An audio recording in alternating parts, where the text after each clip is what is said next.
জয়ার সংসারে আপনাদের অনেক অনেক স্বাগত জানাচ্ছি। আজকে একটা নতুন রেসিপি আপনাদের সঙ্গে শেয়ার করতে চলে এসেছি।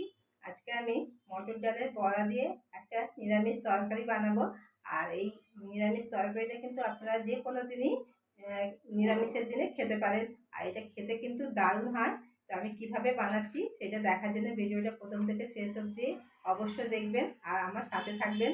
আমার চ্যানেলটিকে যদি এখনো পর্যন্ত সাবস্ক্রাইব না করে থাকেন সাবস্ক্রাইব করবেন, লাইক করবেন, অনেক অনেক শেয়ার করবেন বন্ধুরা। চলুন যাওয়া যাক। মটর ডালের বড়ার নিরামিষ তরকারি বানাবো, যার জন্য 100 গ্রাম মটর ডাল ভিজিয়ে রেখেছিলাম। ধনেপাতা কুচনো নিয়েছি, আদার পেস্ট নিয়েছি, কড়াইশুঁটি নিয়েছি, আর আলুগুলো ডুমো ডুমো করে কেটে নিয়েছি, টমেটো কেটে নিয়েছি, আর ফুলকপি নিয়েছি, দুটো কাঁচা লঙ্কা নিয়েছি। ফুলকপিটা ভাপানোর জন্যে কড়াতে অল্প করে জল দিয়ে দিয়েছি, আর জলটা গরম হয়ে গেছে। ফুলকপিগুলো ছেড়ে দিচ্ছি। ফুলকপিগুলো একটু ভাপিয়ে জলটা ফেলে দিতে হবে, তারপরে খেতে হবে। এতে করে কিন্তু ফুলকপিটা খেলে কোনো রকম গ্যাস হবে না। একটা থালা ঢাকা দিয়ে দিলাম। আর এইদিকে দেখুন ডালটা কত সুন্দর ভিজে গেছে। আমি ডালটা কিন্তু সারা রাত ভিজিয়ে রেখেছিলাম। দেখুন ডালটা কত সুন্দর নরম হয়ে গেছে ভিজে। ডালটা পেস্ট করার জন্য আমি একটা মিক্সি জারে নিয়ে নিলাম। আপনারা চাইলে ডালটা কিন্তু শিলেতেও বেটে নিতে পারেন বন্ধুরা।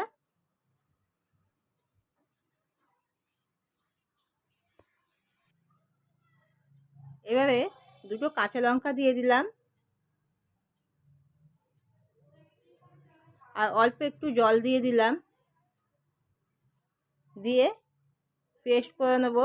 আমি এখানে কিন্তু আদা দিলাম না, কারণ আমার আদার পেস্ট করাই ছিল। তো আদার পেস্ট দিয়েই আমি ডালটা ফেটাবো। আর এদিকে দেখুন ফুলকপিটা কিন্তু ভাপানো হয়ে গেছে। জলটা দেখুন কতটা মানে নোংরা বেরিয়েছে, আর ফুলকপিগুলো কত সুন্দর সাদা ধবধবে হয়ে গেছে। ফুলকপিগুলো এবার আমি তুলে নেব। ফুলকপিগুলো তুলে নিয়েছি, আর ডালটাও পেস্ট করে নিয়েছি। দেখুন ডালটা এইভাবে পেস্ট করে নিতে হবে।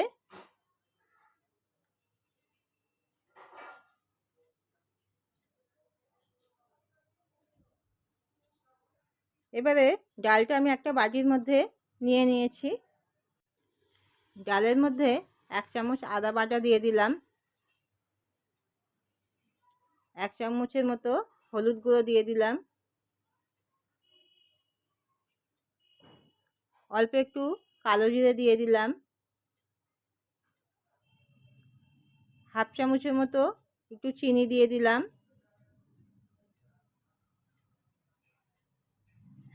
1 ফোঁটা হিং দিয়ে দিলাম,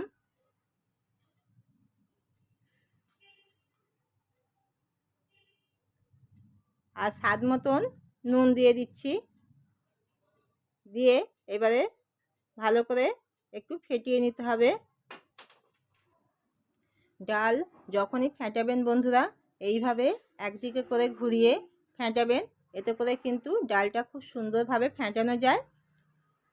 দেখুন আমি যেইভাবে ফেটাচ্ছি এইভাবে যদি আপনারা ফেটিয়ে নেন তাহলে কিন্তু বড়াগুলো খুব সুন্দর মুচমুচা হয় আর খুব সুন্দর ফোলে। ডালটা আমার ফেটানো হয়ে গেছে। গ্যাসেতে একটা কড়া বসিয়ে দিয়েছি, আর কিছুটা সর্ষের তেল দিয়ে দিলাম বড়াগুলো ভাজার জন্য। তেলটা একটু গরম করে নিতে হবে।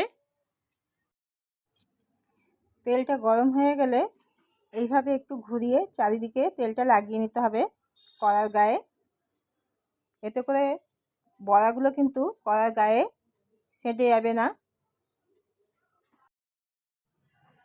তেলটা গরম হয়ে গেছে, বড়াগুলো এবার আমি ছেড়ে দিচ্ছি।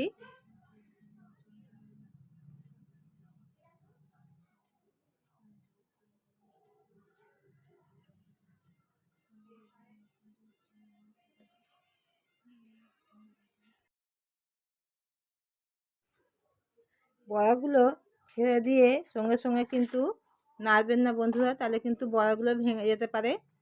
বড়াগুলো কিছুক্ষণ হতে দিতে হবে। তারপরে আস্তে আস্তে বড়াগুলোকে আর এক পিঠ উল্টে দিতে হবে। একটা পিঠ হয়ে গেছে, এবারে আমি আর একটা পিঠ উল্টে দিচ্ছি।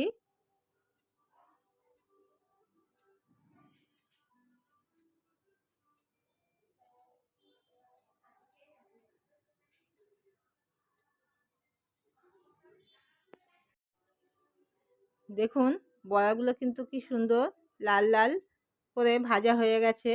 বড়াগুলো এবার আমি তুলে নেব।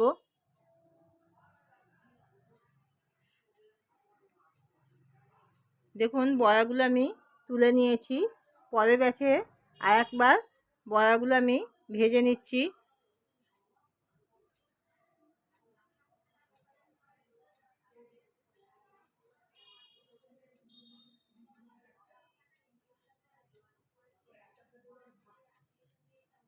এইভাবে সব বড়াগুলো আমি ভেজে নেব।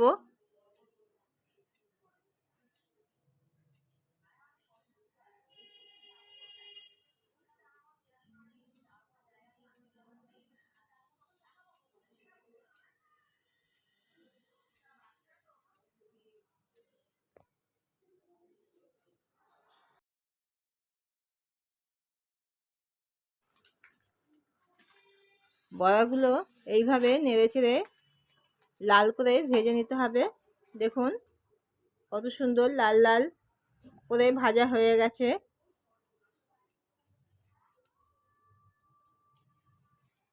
বড়াগুলো কিন্তু ভাজা হয়ে গেছে।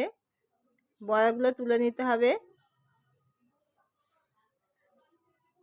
দেখুন সব বড়াগুলো কিন্তু ভেজে নিয়েছি। ওই তেলেতেই ফুলকপিগুলো ভেজে নেব। ফুলকপিগুলো ছেড়ে দিলাম, দিয়ে ফুলকপিগুলো কিন্তু লাল লাল করে একটু ভেজে নেব।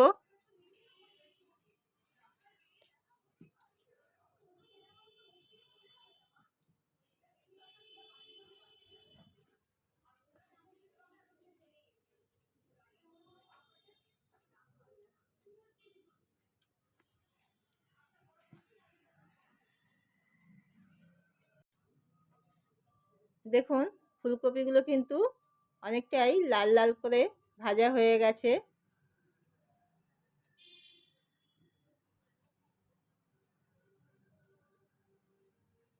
এবারে ফুলকপিগুলো তুলে নেব। ফুলকপিগুলো আর এর থেকে বেশি ভাজার প্রয়োজন নেই। ফুলকপিগুলো এইভাবে ভেজে নিলেই হবে। ফুলকপিটা তুলে নেওয়ার পরে তেলের মধ্যে দুটো তেজপাতা দিয়ে দিলাম,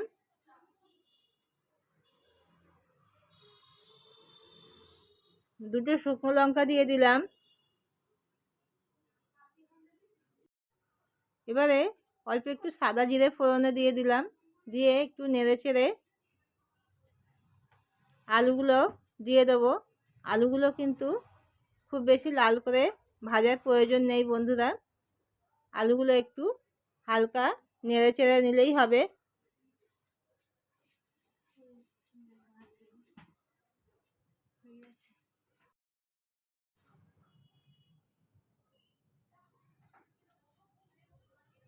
আলুটা নেড়েচেড়ে একটু ভেজে নিয়ে আলুর মধ্যে কড়াইশুঁটিগুলো দিয়ে দিলাম।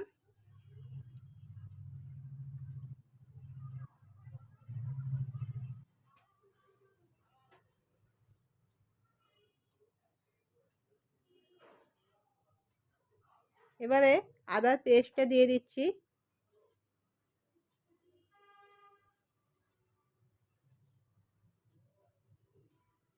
দিয়ে একটু নেড়েচেড়ে মিশিয়ে নিচ্ছি। এবারে টমেটোটা দিয়ে দিচ্ছি,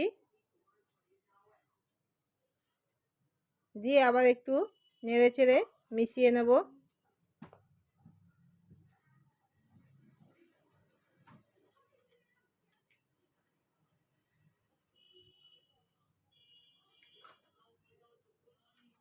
স্বাদ মতো নুন দিয়ে দিলাম।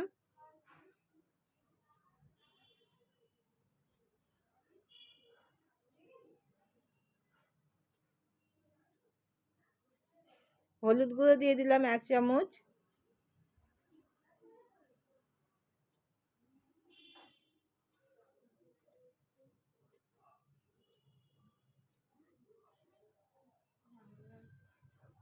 লঙ্কার গুঁড়ো দিয়ে দিলাম 1 চামচ, তবে ঝালটা কিন্তু আপনারা যেমন পছন্দ করেন বন্ধুরা সেই বুঝে দেবেন।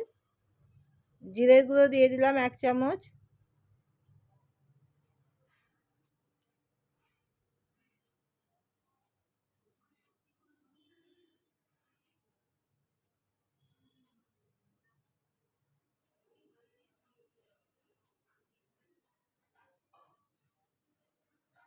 ধনের গুঁড়ো 1 চামচ দিলাম,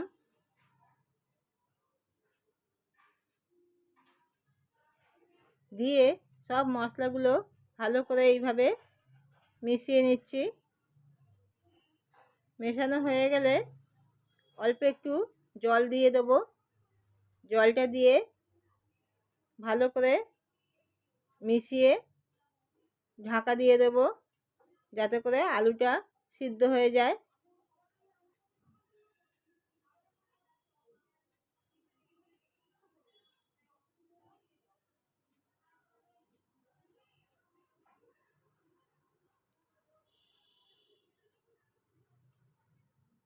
একটা থালা ঢাকা দিয়ে দিয়েছিলাম।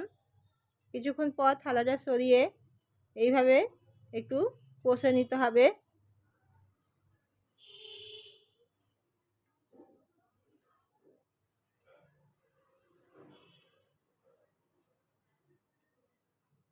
আর কষানোর সময় ফুলকপিটা দিয়ে দিতে হবে। ফুলকপিটা দিয়ে এইভাবে একটু কষে নিতে হবে। ফুলকপিটা আগে দেবেন না বন্ধুরা, কারণ ফুলকপি কিন্তু ভাপালে আর ভাজলে কিন্তু এমনি একটু নরম হয়ে যায়, সিদ্ধ হয়ে যায়, যার জন্যে ফুলকপিটা আমি লাস্টে দিলাম।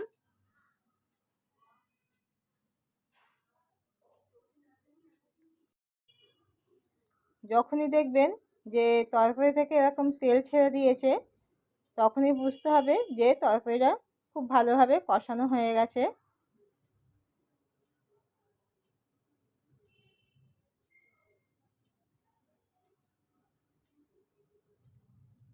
এবারে অল্প করে জল দিয়ে দেব।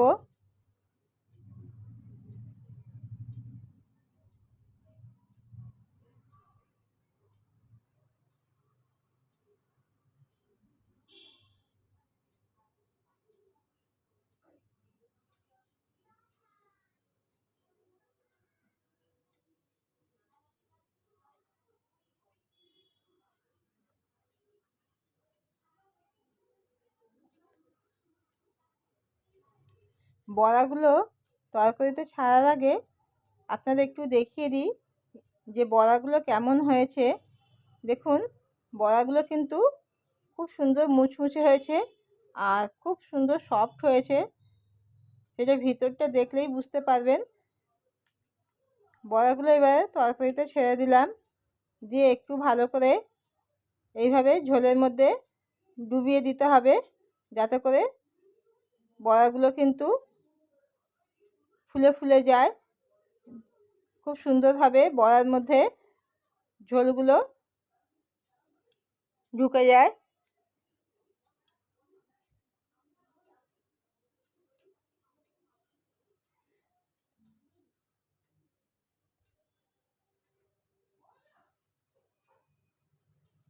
দেখুন, বড়াগুলো ফুলে গিয়ে কত বড় বড় হয়ে গেছে।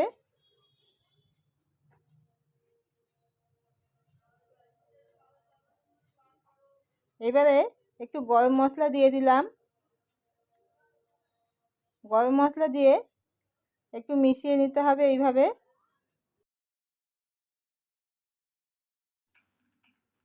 সবশেষে একটু ধনেপাতা কুচনো দিয়ে দিলাম, দিয়ে একটু নেড়ে চেড়ে নামিয়ে নিতে হবে। তরকারিটা পরিবেশন করার জন্য কিন্তু একদমই রেডি। দেখুন, তরকারিটা আমি একটা বাটির মধ্যে ঢেলে নিয়েছি, আর দেখতে কত সুন্দর লাগছে, খেতে কিন্তু দারুণ লাগে বন্ধুরা। যে কোনো নিরামিষের দিনে আপনারা এইভাবে একবার বানিয়ে খেয়ে দেখুন। আশা করছি আপনাদের খুব ভালো লাগবে।